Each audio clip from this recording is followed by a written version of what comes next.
Okay, we are here on case number D467098, Dziedzic versus Dziedzic. Counsel, please state your names and bar numbers for the record. Neil Mullins, bar number 3544, with and on behalf of Amy Hanley. Thank you, Your Honor. Patricia Vaccarino, bar number 5157. I'm present and appearing with the defendant counterclaimant Michael Dziedzic. Okay, and this is on a motion on a multitude of bases. Ms. Vaccarino, it's your motion. Thank you, Your Honor. And please confine it to whatever you have to add. Well, you've read the reply as well. They got it was submitted. I read everything. Okay. I do that. Okay. Let me just get court's intelligence for one moment.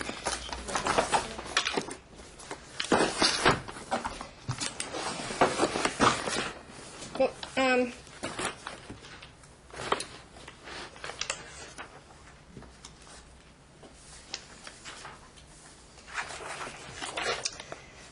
Your Honor, the first issue would be, and I know we didn't file a motion for same at this point, but the first issue was to address whether or not you, under the Mellon decision, believe that based upon some of the, many of the statements that were made in prior rulings, prejudgment rental rulings that my client believed were made during the course of trial before he even began his case in chief, which didn't start until the second day of trial, that there could be an issue of implied bias, not so much against my client, but possibly and potentially in favor of the plaintiff, due to some prejudgmental findings that were made as far as whether or not initially when Mom tried to recuse Judge Nathan by a motion and then had associates at a campaign event discuss certain issues that could cause recusal, whether that was nefarious or not. You should have had some... Can I clarify that? I just want to make a few observations when it comes to that issue. First of all, if I have any bias, it's in favor of best interests of minor children. That is and always has been my bias. When I issue decisions, I very much try to make them child-centered, not necessarily party-centered. Okay, I figure out what I understand to be in their best interest. But to go back to that event, this was an event that, unbeknownst to me, because I was invited by former Justice Shearing, unbeknownst to me, was a political event sponsored by a party to which I do not belong. Okay? So I was sort of stranger in a strange land, to be perfectly frank. And as far as what happened with former Judge Nathan, it is what it is. I mean, she took that position. I suppose she was free to take that position. I think under similar circumstances, I would have had to recuse because people say things to you outside of, when you're campaigning, I've had to recuse a couple of times because somebody said something to me, or I had a conversation with them that could have created an appearance of bias. I had no such conversation. Judge Nathan did. Now, moving it right along, I want to make something perfectly clear. I don't know a judge on the bench, whether it is the family division, the civil division, or the criminal division, that is dying to keep a case or dying to get a case. If there was a basis for me to not have taken this case, I would have recused. I would have recused a long time ago. On the other hand, the Supreme Court's been very clear, and the rules of judicial ethics are very clear. I have a duty to sit. So when it comes to people asking me to recuse, I have to look at, can I? Believe it or not, because it's not easy to stay on some cases that are hotly contested. I have no basis to recuse because I have no bias in favor or against anyone. I don't. I do have if I have a bias, and I don't know that it's technically a bias, it's in favor of trying to keep our kids sane in the society and with the kinds of things the parents go through. So that's my big concern. I will not recuse in this case, but you are certainly free to file a motion to disqualify and let Chief Judge Barker address it. It's your call. And frankly, Ms. Vaccarino, I will take no offense if you do. So the issue is this then. the conversation was had, there was certain information imparted to you, not in the record. None. None. I got to object to some of this because None. how did she let the whole case go proceed? I didn't know and let me what try Ms. a Nathan case? what Judge Nathan had heard from somebody. What happened was you made a finding at the March, April, and then July 2014 hearings that without taking evidence, without having Judge Nathan come to court and say what she heard and what caused her recuse, without taking evidence from her mom, who we said there were Facebook posts where she was bragging. I don't even know who this woman is. The mom that went to the campaign event that caused the recusal with her friend went on Facebook, and we have it, the posts, we had them marked for trial, and she was bragging that it was a fight to get her off the case. Guess what? That should have been taken as evidence, but you made a finding at the preliminary hearings that she didn't do that in bad faith, that she wasn't up to no good. You should have deferred that finding until you took evidence, and then continuing Excuse me, it. by continuing objection? Mr. Mullins, please read the card on the desk, right there, and then you will know how to proceed.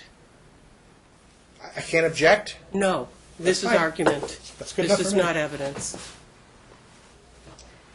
So all I'm saying is that, and then there was initially a finding you made, because judicial officers aren't supposed to give legal advice, but you did tell Amy and Denise Gentile back then, that was her attorney, that it's unfortunate you didn't appeal. Were appealable issues. So there were things, and then That's not legal advice. you waited, and make a decision that was contrary. You waited for the evidentiary hearing, and then it seemed after the trial started, there was some pretty shocking comments that you said, unbelievably shocking statements made in the record by yourself, that you were going to grant her primary. You had plenty of bases before even proceeding. So you've made a ruling that you do not believe you have. Could you cite me to chapter and verse on that one?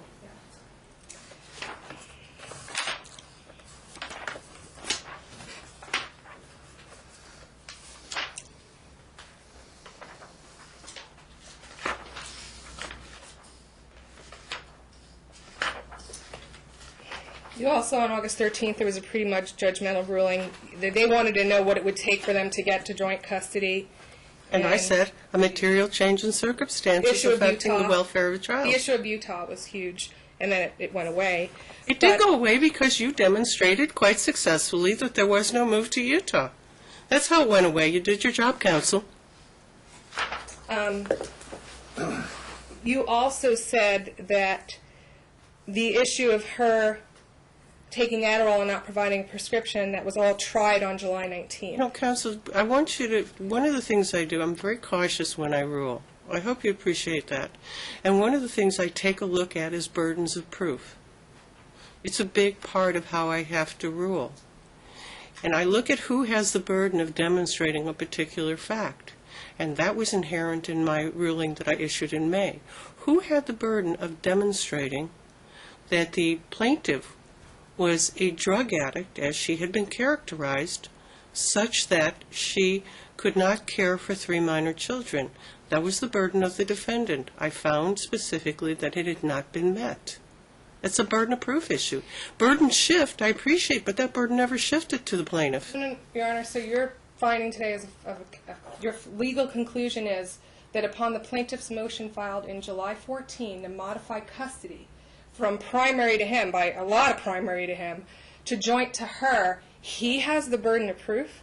Because that's what that's what you said, the defendant had the burden. From day and it shifted. one, he's had the burden to demonstrate that she's a drug addict. All she has to say is, I'm not a drug addict, what she's and the burden shifts. Well, July 1913, she didn't say I'm a drug addict. She said, you can have primary custody and I'm on methadone. And she never explained the Adderall. Then she waited 4 months to test. And then she came to court next year and said, I want primary Did you custody. seek random testing of the plaintiff? Your Honor, Did you? I did not seek random.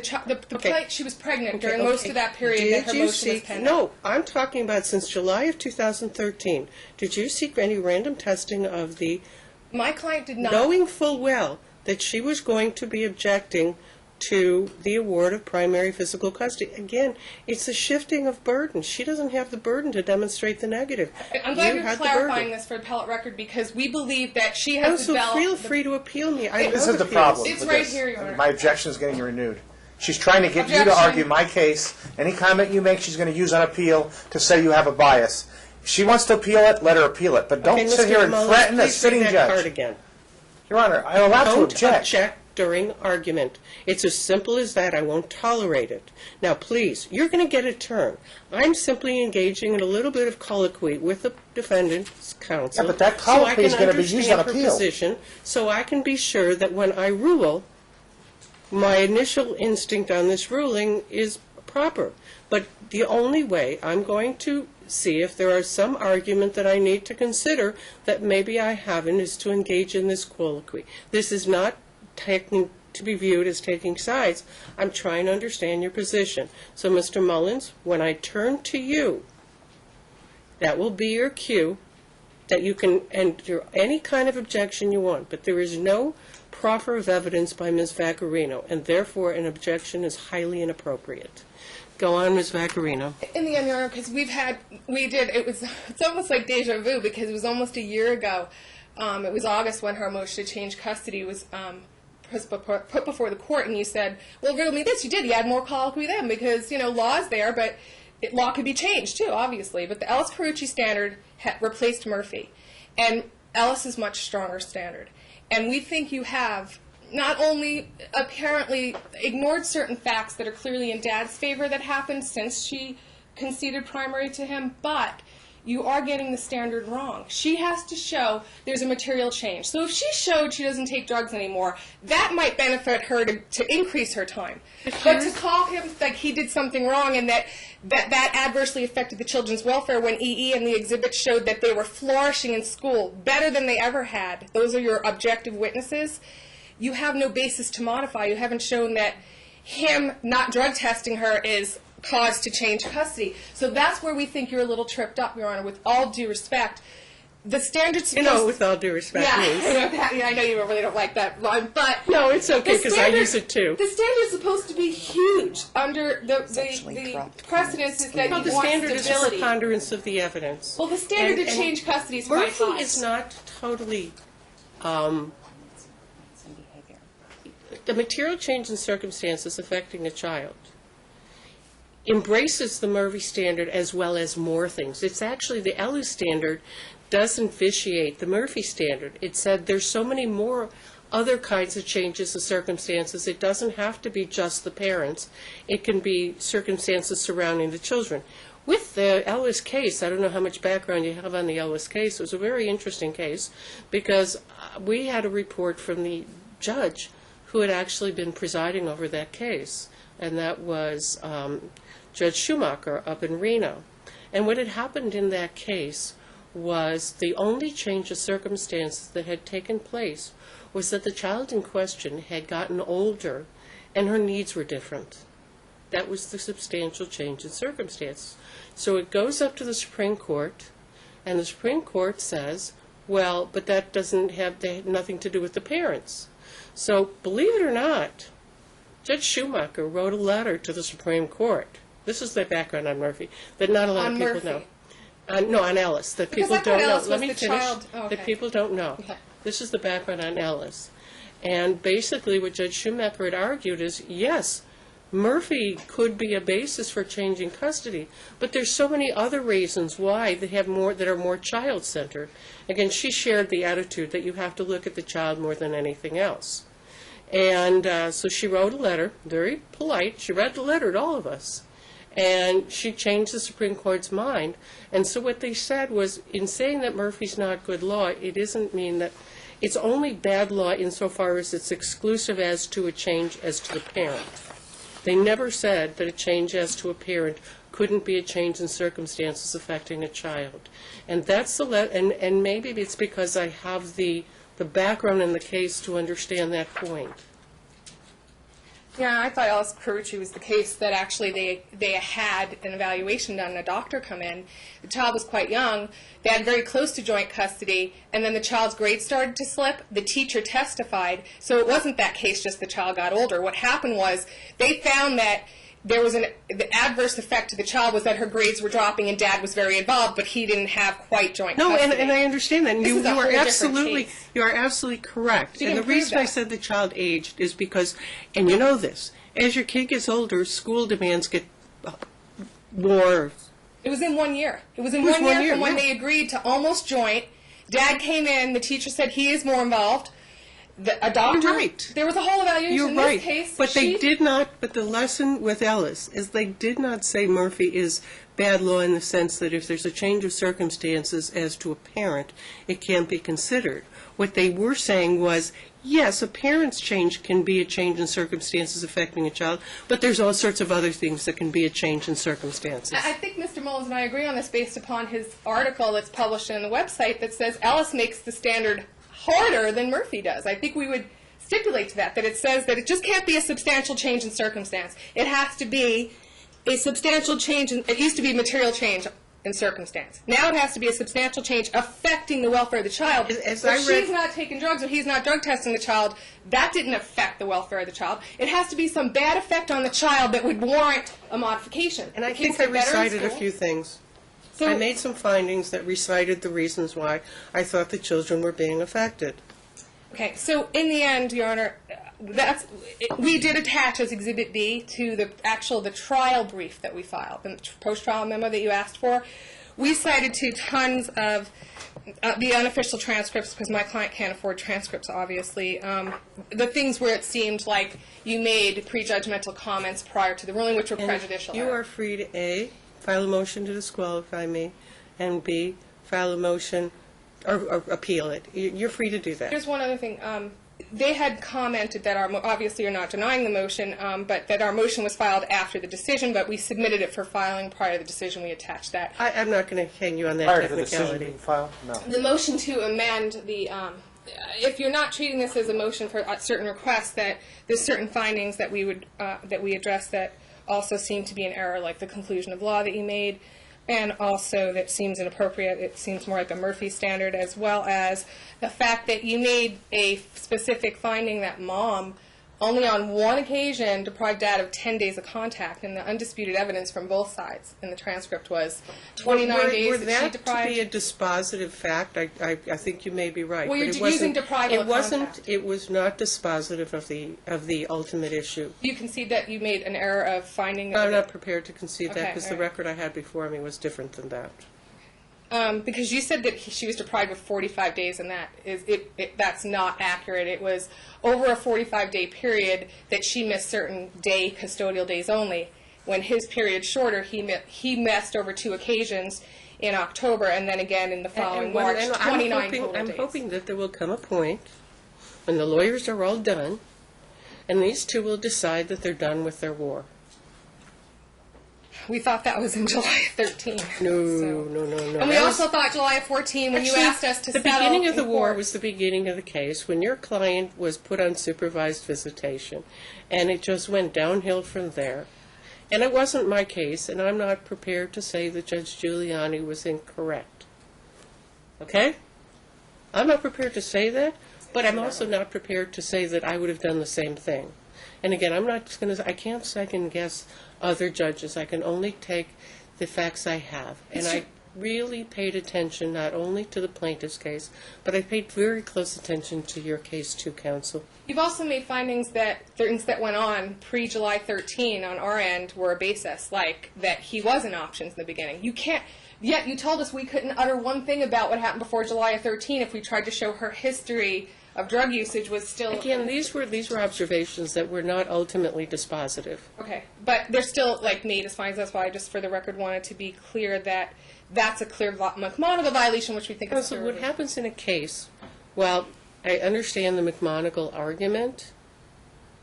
It means I can't use those as a basis to do something, but they're bells that can't be unrung. They're part of the case. It's part of the history. It's part of the background. It's part of the understanding of what has happened between these two people. And I tried to take a very close look. And knowing what has gone on to this point, I was trying to normalize things for 3 kids. That's my ultimate goal. And if I can get these two to stop waging war on each other because I hope they love their kids enough, that's the best thing I can do.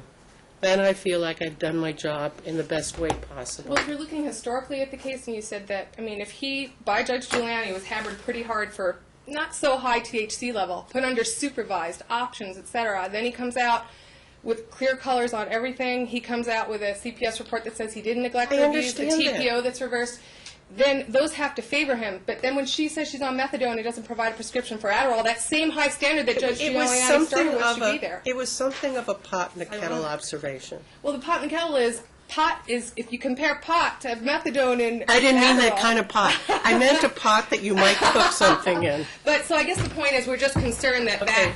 that's what happens when you have judges take over and not following the same line of reasoning, that's a Oh, and serious issue. we all What just got happened a with Nathan, correct? Okay, Mr. Mullins, I think Ms. Jesus. Vaccarino's There's done. only so much you can listen to, Judge. No, I can listen. I listened to her, and I think she said her piece, and I appreciate that. Now, Mr. Mullins, it's your turn. Well, Because now Ms. Vaccarino's done. there's so many requests that were made, like, for instance, I know, Ron, and are I'm you going gonna to address clarify what each exhibits? request. Okay, you will. Yes. Okay, then if you're going to address each and every one, I suppose I'll sit down and you can allow me to have possibly Yeah, but some once I commentary. address them, please understand that I will have ruled, and there won't be any post-ruling argument, other than something that may get filed in the future. Well, we'd ask you that striking the objection filed by opposing counsel, it's just you're not allowed to do it. You can't just litter the record with an objection. That's why I filed the motion. I think I wait he's for you been to defer admonished. that ruling until I'm done. Well, He's been admonished. Well, you struck something of her, an affidavit she filed against a specific court order, and it never got stricken. It's never in the order. And now there's another objection, and there's an appeal that is. And now I'm chained into this case owed $27,000 and more.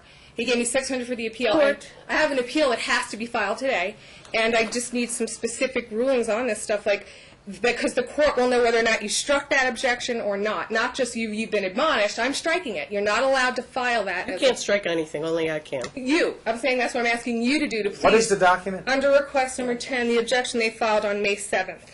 It violates basic and constitutional principles of due process and numerous statutes, rules regarding notice of motion requirements, ethical canons.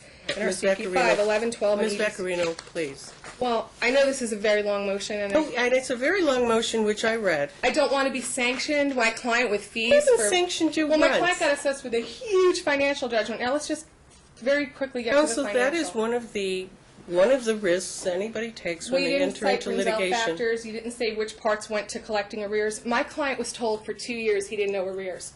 Now he's faced with a I judgment. never told him that. You did 3 times. In July 14, you said, I can't go back. You asked us if you And go. then I took a second look and realized that I was incorrect. I asked you to go under, you have to go under advisement. And a request made is deemed denied if it's not actually denied. It's a Supreme Court case. Counsel, I was incorrect. You can't keep changing orders to the detriment of someone that now they think they owed $21,000 plus $600 a month plus a $45,000 judgment because you were incorrect. That's part of the error here, Your Honor. And I don't think you were incorrect. You were right from day one. You can't go back and undo No, what I happened. was incorrect because There I was- misunderstood the record in the case. And after- I took you, counsel, at your word. Then review- And in fact, I realized that I was in error when I looked is at the the record word of more this thoroughly. case. July of 13, she testified about Counsel? arrears being owed to her. You didn't review that testimony yet. I did. I looked at the video. Or the whole video from her whole testimony? Yes. Nancy? No, you didn't. You only looked at the part where we No, put the I terms looked at on the the whole record. video. You think She I ha- do anything in a vacuum? She asked who are for- Who are you in front of? Not only for I'm arrears. detail freak. She asked for contempt on top of arrears. Just because Judge Nathan's minute order didn't specifically say it, she said the OSC is denied, that means her request for arrears as well. It's deemed denied. Then you ratified that twice in the orders filed November of 14. It's over. You Counsel. can't, it's res judicata times 2. Thank so what you. I'm asking you to do is stay that order because this is what's going to happen. He's going to owe her $600 a month, but she got away for 2 years. I'm going to ask you to stay everything. She didn't pay any support. Now, my client for 2 years had primary custody and had to support the children solely, 3 children.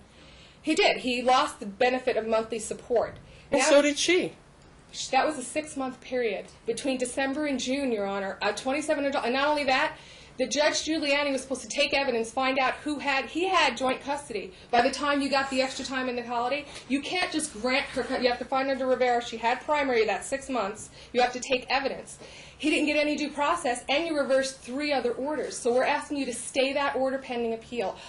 Once the appeal's No filed, appeal filed? There's no motion to stay? Your Honor, I filed a motion for stay in the reply. I asked that it be considered as a motion for You stay. can't backdoor a motion. You have to I'll file refile it then, or I can. Now that I've requested it, you have to request it first in the district court. He can file it in his But you appeal. have to ask it as something other than a backdoor reply. It's not a backdoor. It says here that... It's in the reply, counsel. It is denied because it's improperly asserted. So it's denied without prejudice if I Yes. file it again because you're not... Yes. Okay. And So then you- I'll consider it, and then I asked him to Mr. Mullins stipulate will to argue stay, it, but he won't. and then we'll be racking up fees after fees after fees Well, he didn't after get paid for fees. 2 years. To be sat here and now have to suffer a 25% garnishment with no money and having suffered 2 years of you not enforcing support. You know what? I'm not a sympathy judge. I rule on the law. Thank you, Ms. Vaccarino. Brian, we think that you Thank you. granted the arrears without Thank you, proper Ms. notice Vaccarino. and due process. Thank you. And we hope that you're not going to correct fees for Vaccarino. I'm going to be a lot briefer, Your Honor, I promise. First, I thought that the motion was, almost everything in her motion was in her closing brief. Normally, we do closing arguments after the evidence, when it's fresh in our mind. Normally, we just heard the case. In this case, you wanted closing briefs, we did it. And then she starts putting stuff in the closing brief that occurs after the trial happens. So I object. It is proper to object to a closing argument. There's no rule that says that the proper way to do it isn't to file the objection. Why?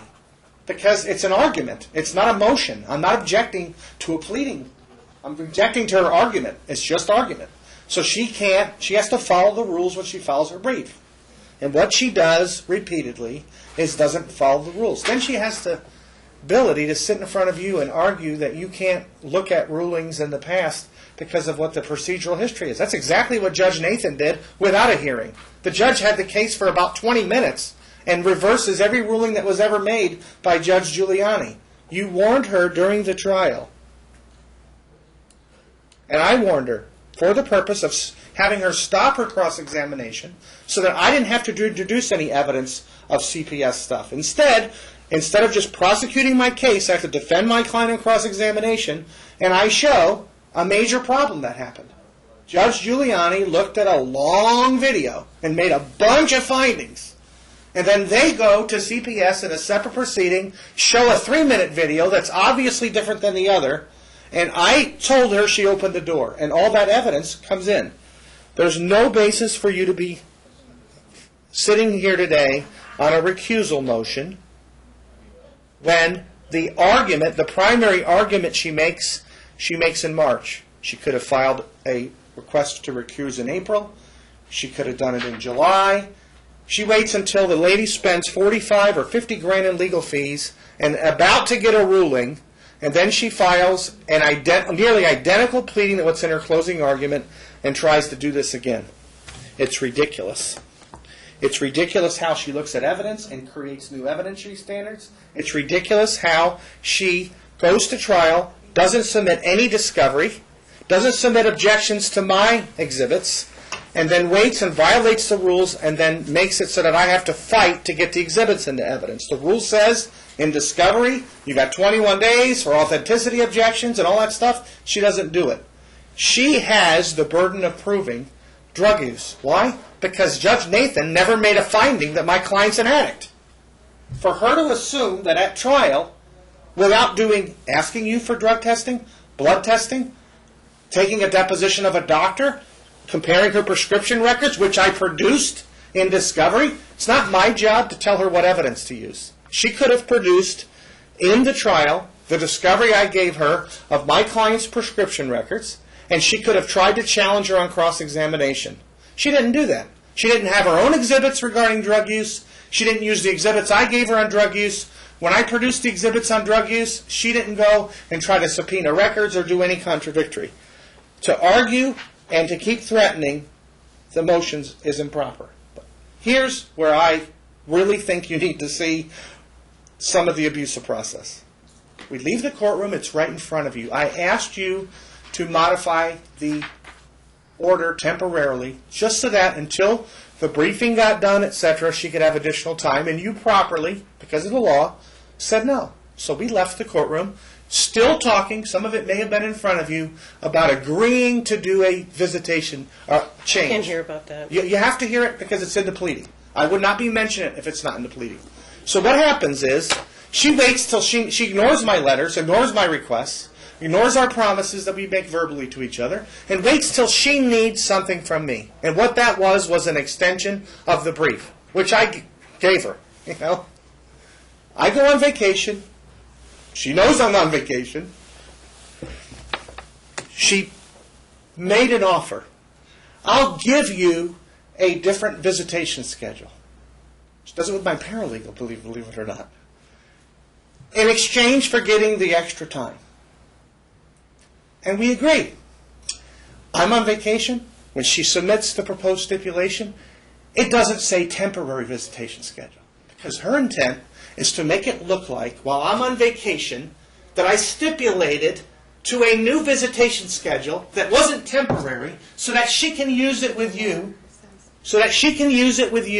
to make it look like this issue's moot. Because, Mr. Moe, if I didn't get Ed Kanan calling me while I'm on vacation to say, do I sign this or not?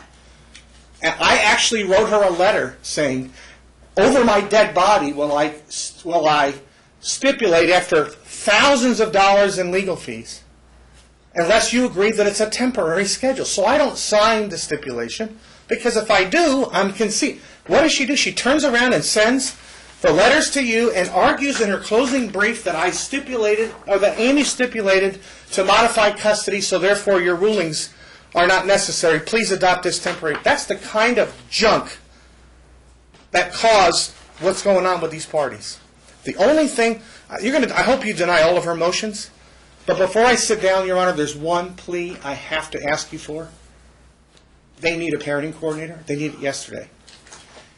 She lives in the same house she always lived in when she had custody of the kids.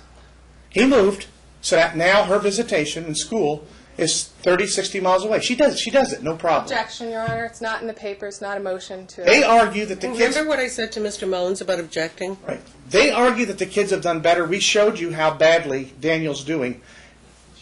We showed it at trial, and I'm repeating it. Every one of his grades went down 1 or 2 points. 1 or 2 grades. He's got, on his last report card for the calendar year, 4 needs improvements. She testified at trial in front of you the differences in the 2 schools, and that Judge Nathan, without taking evidence or listening to the argument, said if he gets primary custody, they're going to that school. As a direct result of that, the autism class at the school the child used to go to has an assistant in it, and this one doesn't. So there's one teacher with all these kids, including autism kids. At the other school, there's actually an assistant teacher in a class with kids with special needs that helps. It makes a huge difference. And there's no ruling as to whether the child goes back to the school. I suppose that would be a subsequent motion. It will. It will. But here's the thing. I didn't say you should. Right, I was not giving legal advice. My plea is that to get peace to this family, that Michael and Amy learn that there's a less expensive process. It's a parenting coordinator. It's already been ordered, although there's not a particular one. In my brief, I gave you a standard Department L order that she uses to do, I don't know what you use, but I had one in my computer, and I plugged in a name. You can put in any name you want. I really don't care. But I want them to at least, whether they use it or not, I want them to know that if Michael has an issue with a visitation schedule, telephone contact, a school issue, there's a forum they can go to that costs perhaps $400 or $500 collectively to get an issue resolved without having to involve the 2 of us.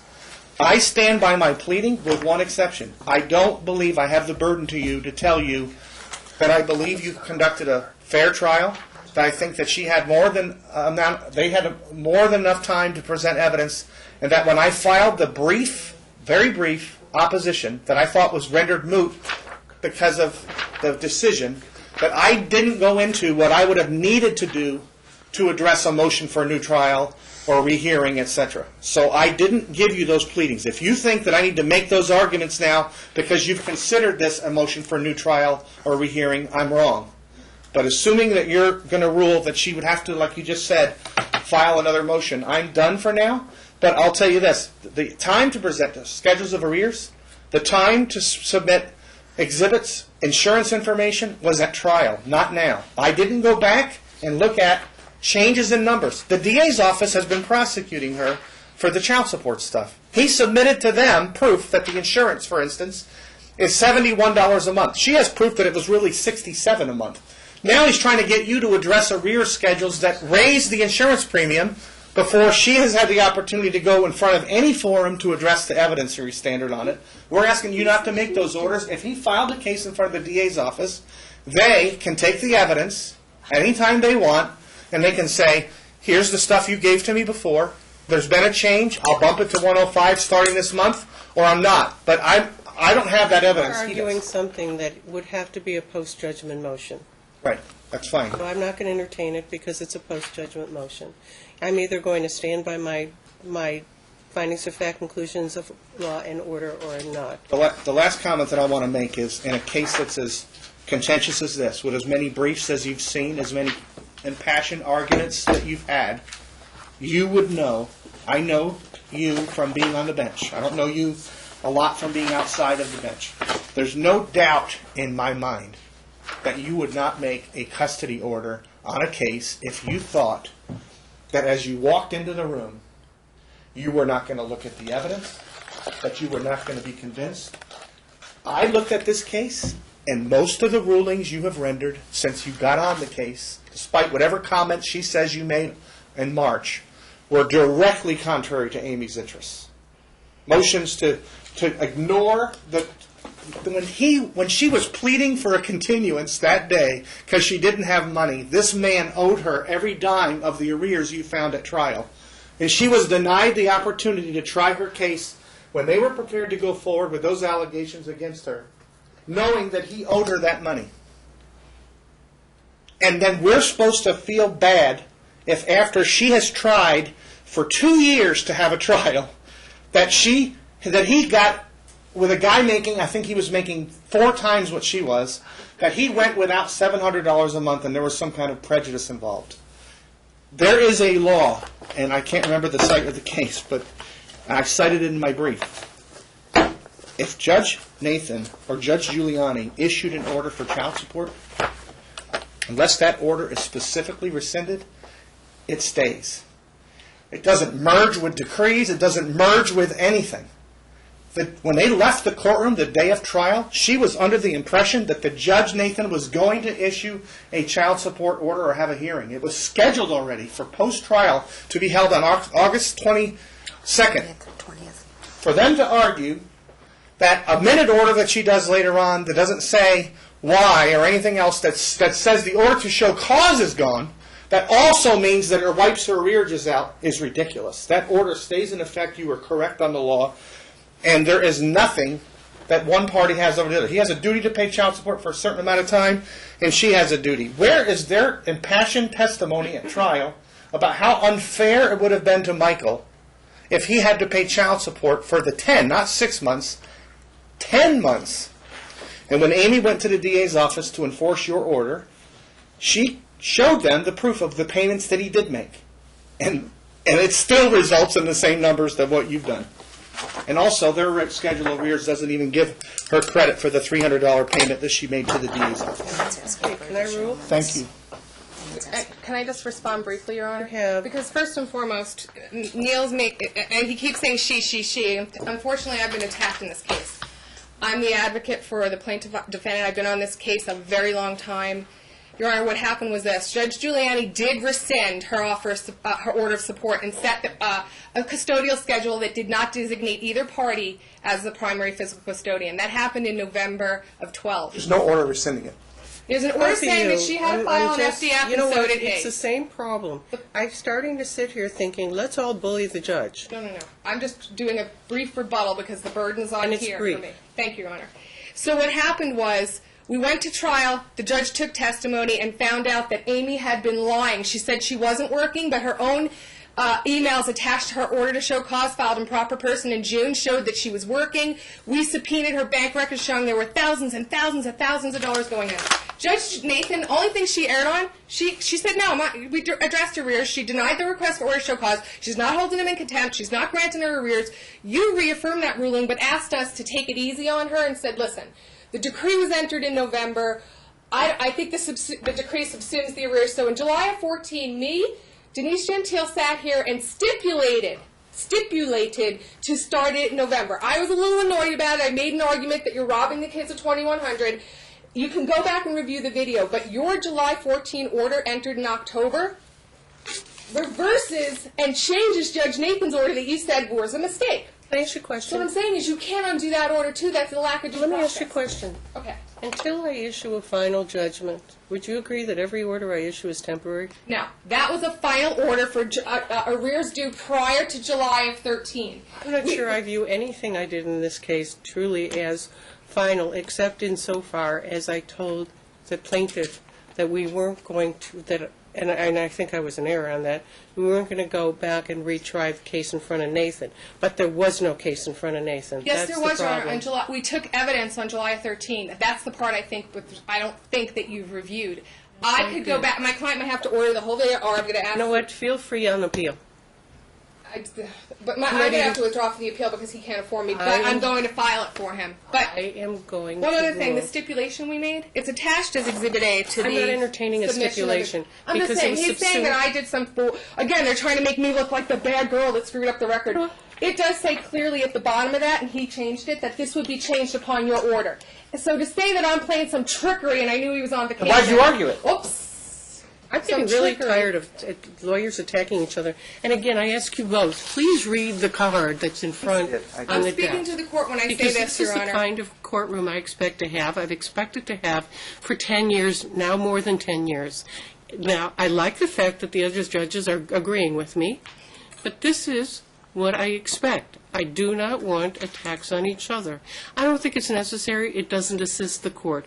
I don't think, Ms. Vaccarino, that at this point in my ruling, that you have any urgent need to defend yourself. I'm going to rule on how I see it and how I view the motion. Okay? And then let the chips fall where they may. I will tell you right now, I find appeals fascinating. Sometimes I learn things. Oftentimes I'm shocked. But nonetheless, when the Supreme Court rules, they rule, and I deal with it. So, it is what it is. All right. Thank you, Your Honor. Okay. I, again, decline to recuse. I do not believe there was either any impropriety, any bias, or even the appearance of impropriety. I've worked very hard to be even-handed with these parents, but recognizing what is in the best interest of these children. I'm going to continue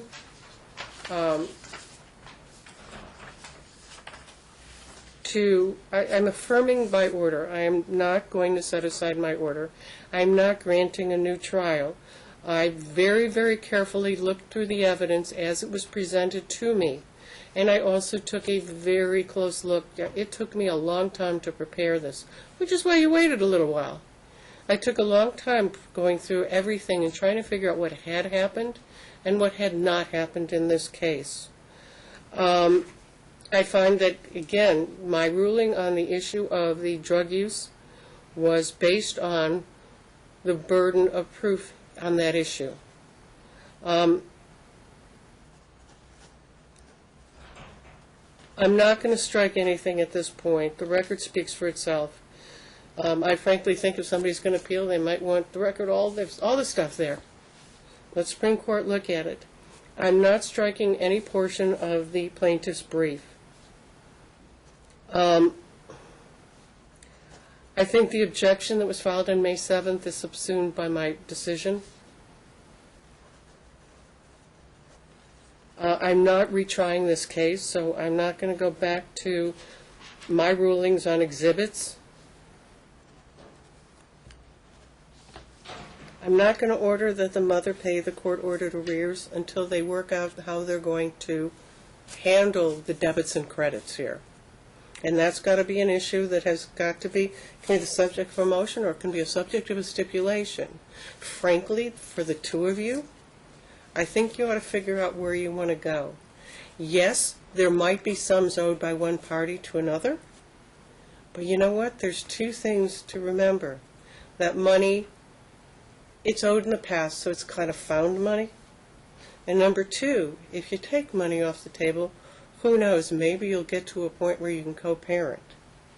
So it's not an order, but it's a suggestion. I want this war to end. I've already issued my order on the arrears owed to the defendant based on the evidence I got.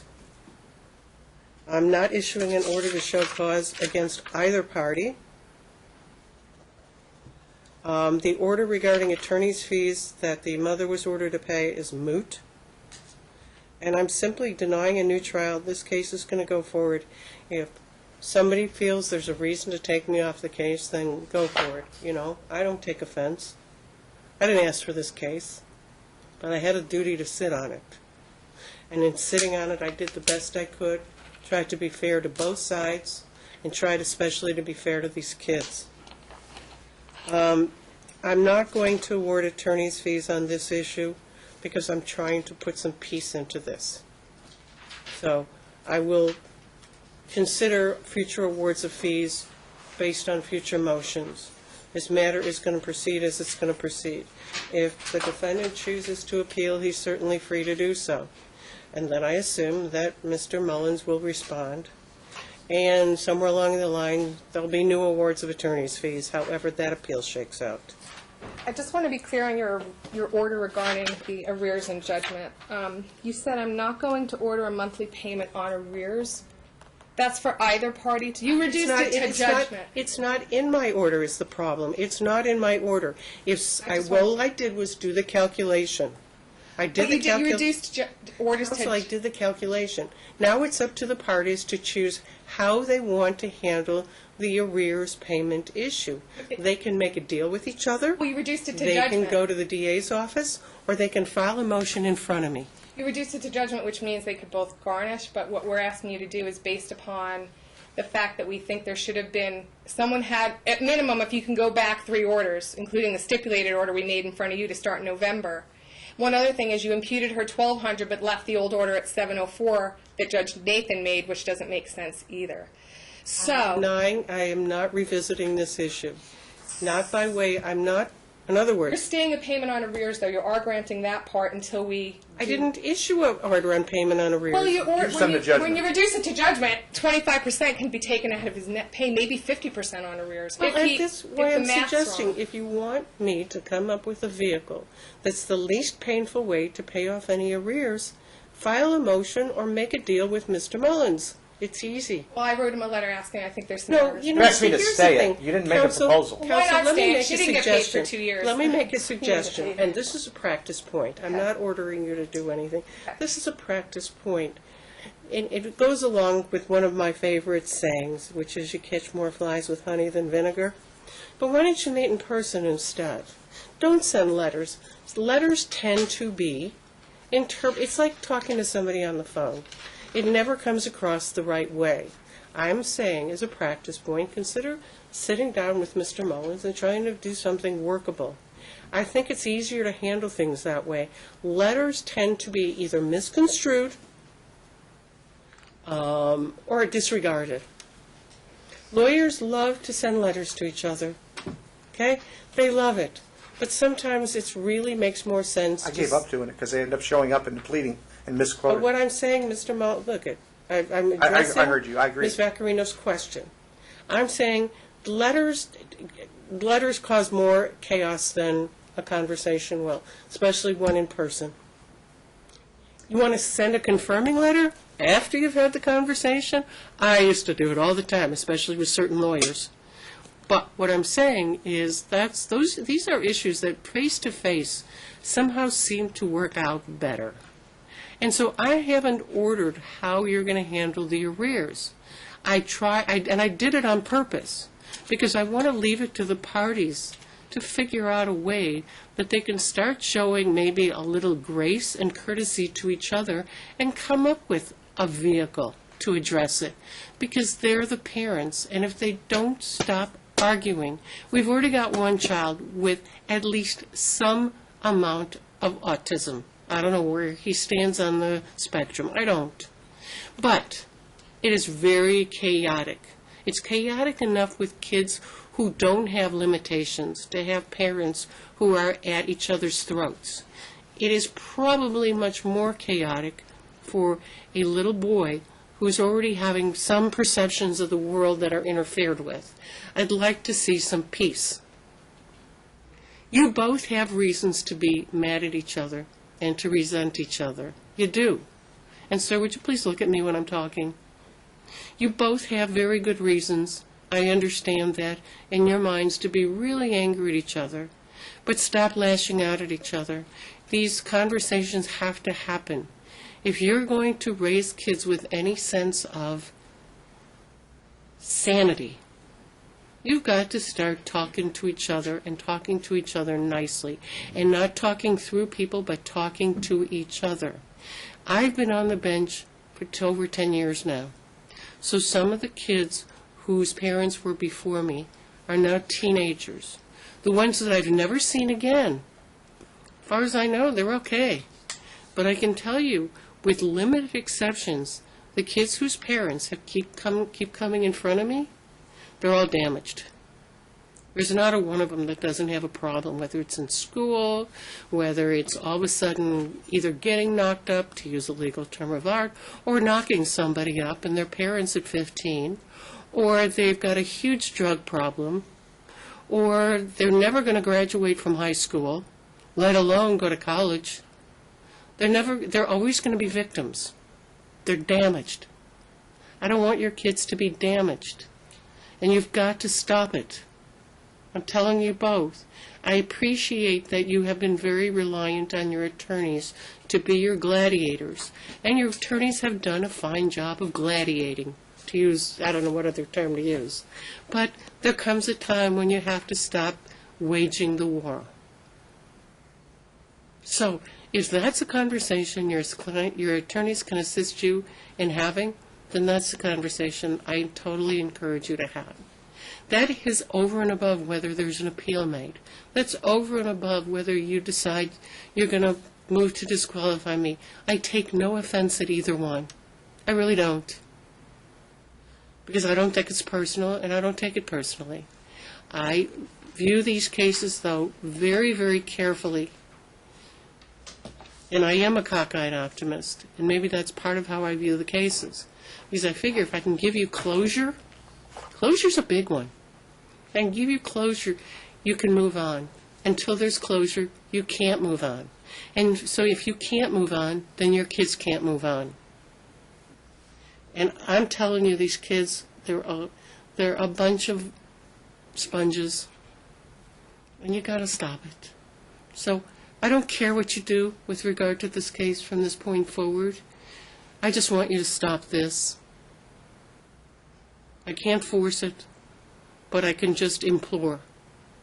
And so if it means that maybe your lawyers spend a little time just hashing out the final issues and where we go from here, that's fine. But if you want to appeal, go ahead. A few more clarifications, and maybe we won't need to, Your Honor. And just because the Supreme Court may have to get the record, and then hopefully we could settle. But Exhibit 69, it is still not clear to me. This was our request at 10 and 11. It's not clear to me if Exhibit 69 was admitted or if it was deferred for admission because you wanted to find the original one that Judge Giuliani had. Because Exhibit 69 links back to our Exhibit A, which should be confidential, which we're asked the Supreme Court to receive, it's very important that that whole issue of opening the door. I'm clarifying it for you, okay? And if it is, we were supposed to have the chance to look at it. And I have a pretty good memory, but there are limitations on my memory. Oh, believe me, I understand. Exhibit 69. She's looking it up, and we'll answer that question. You know, we got the copy of the exhibits, and I don't think the file's so big. Let me see if my assistant put it, because your office did send it to us before the briefs were due, and we requested it be sent to Neil as well. Neil, do you have it with you? No, I only Exhibit brought... 69? No, all I brought was the motion file. Wasn't it, do you remember? I think it was admitted, but I thought it deferred admission until you found the original chain of evidence issue, because it was offered for admission I don't think it was admitted because of that, for that reason. So that's why I want to be clear, because the Supreme Court will want to know whether or not you did review it, didn't. It sounds like you have not reviewed it in chambers, Your Honor. That you would know. I didn't. Okay. And I'll tell you why. And frankly, what it was I was relying on Judge Giuliani's admonishment based on what she had viewed. And I wasn't going to go behind her admonishment. And again, it wasn't dispositive. Okay, so Exhibit 69 was not reviewed, so it's not really relevant. No, it was not dispositive. It was an observation about pots and kettles. And no, I do not mean marijuana. Okay, I understand. Okay, so one other thing, Your Honor. We had repeatedly filed schedule of arrearages. I filed one through and including current. Is there a reason why your decision erroneously fails to grant interest and penalties? Yes, because it wasn't erroneous. I rather thought that if we could just come up with a calculation, we don't want to get to interest and penalties. I was avoiding that. I was trying to get this case finalized, and if I started, I appreciate that. It's $3-4 grand that he needs. I appreciate, and here's my feeling. If I had started going, and again, I didn't have, I wanted to resolve it with the numbers. If I had gone into interest and penalties, I would have increased your client's side of the equation, and I was trying not to do that. You want me to increase her side of the equation, then I'll have to increase his side of the equation, which is literally the mandatory penalty, which I avoided doing. The distinction is this. He was under no order to pay.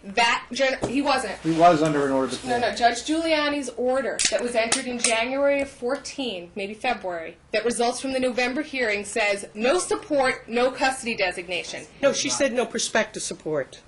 Your Honor, and there was support paid all the way through that month of November. I don't know that. I didn't get any evidence on that. 2,700 December. All right, counsel, I've already ruled. But so you're not granting him statutory penalties and interest, even though there was. Nor am I granting her. Well, she can't get them if there's no current order. I'm just being clear that there might be an error there that you might want to check. I am not granting any. Feel free to appeal on that issue.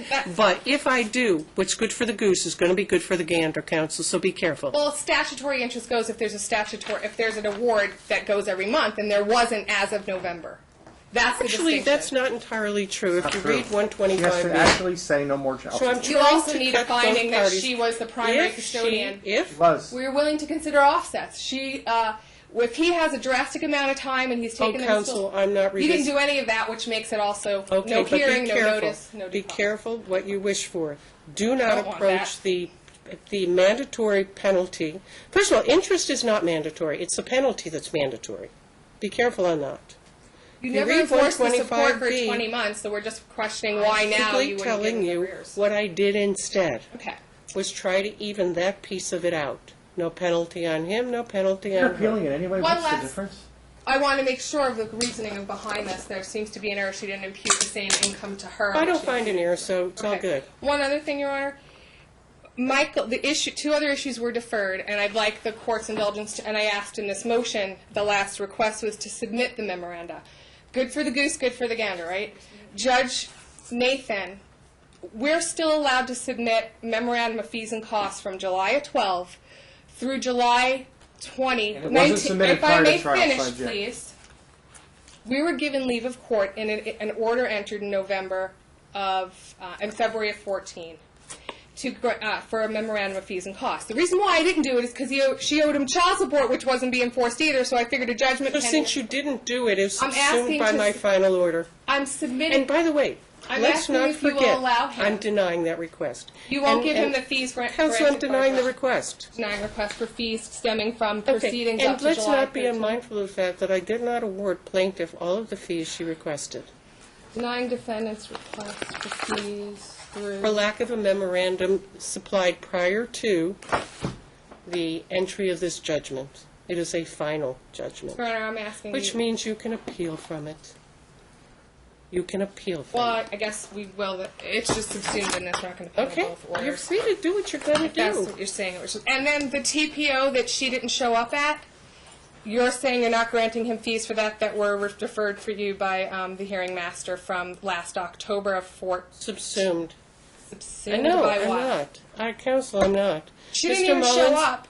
Mr. Mullins, please prepare the order from today. Well, I'll send it to Ms. Factorino for signature. Thank you. Work for the